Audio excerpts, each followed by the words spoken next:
you know, the first time I walked on that set, I knew. I mean, people have questioned some of the production values around the series that I did. Quite rightly, it got a lot more high tech in the second series when the idiotic BBC realised they did have a hit. Because at the time we were making it, they all kept their distance. They were like, "This is Russell T Davies and Chris Eccleston's folly. We don't want anything to do with it in case it fails." And then when it succeeds, they're like, "That was my idea." That's what public school teaches you, hence Boris Johnson.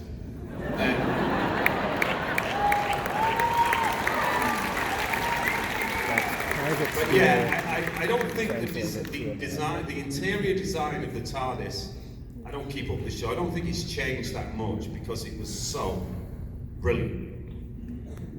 And the way light fell on it, and I was very excited to be in that environment. It felt real to me and also heightened.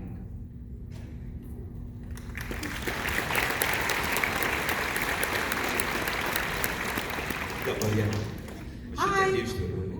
Hello. My name is Sandra, and my boyfriend wanted me to tell you that you are the best doctor to take on the role, and it was a real shame that you just did one season. That's exactly what my mother says all the time. I think you were the best, son. I'm sure Mrs. Capaldi and Mrs. Tennant say the same thing today. How did it feel like leaving that role? Oh, it was a horrible experience. You know, the making of that first series was not pleasant. And you'll often find in television that the first series is when the blood is spilled. You know? I was very glad to get away from Russell T Davies and his cohorts. But I knew also it was going to have a disastrous impact on my career.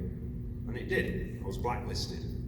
And I couldn't get work in my own country because the success of it was blamed on me, if that makes any sense. You know, it was a very bad political time. A lot of people behaved disgracefully. So, Thank you for sharing. You're welcome.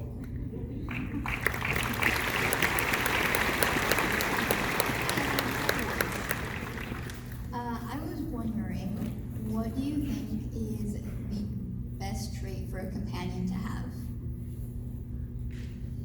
Empathy. Yeah. You know, the Doctor's all about love, isn't he? And love and a sense of humour. And I thought what was great about Rose was that she loved life and humanity as much as the Doctor. She had some lessons to learn about making decisions, because the Doctor can be quite brutally pragmatic at times.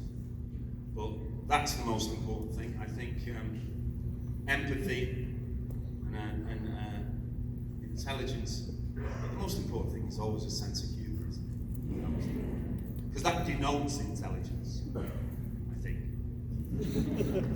And they have to look like Billy Piper as well. That's a really important thing. Yes, of course, jet lag. Hi, I'm Steve. First off, I just wanted to thank you because I started the series kind of pretty early, but I got through your season and it was like during a really tough time, so thank you for that. It really helped.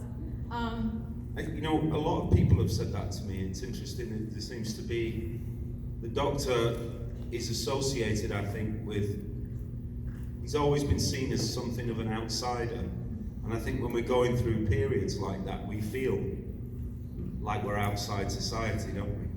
So a number of people have said that to me, and probably other Doctors. It's kind of solo, isn't he? And Yeah. lonely in his own way. Anyway, go ahead, sorry. But my question was, what was it like? I know it seemed pretty nice with Billy Piper, but what about the rest of the cast? Some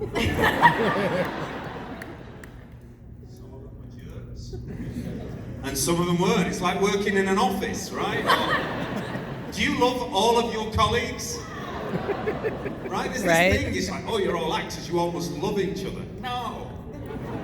You just have to put up with them and bump into them at the photocopier or whatever you do. Some of them were great, some of them were not.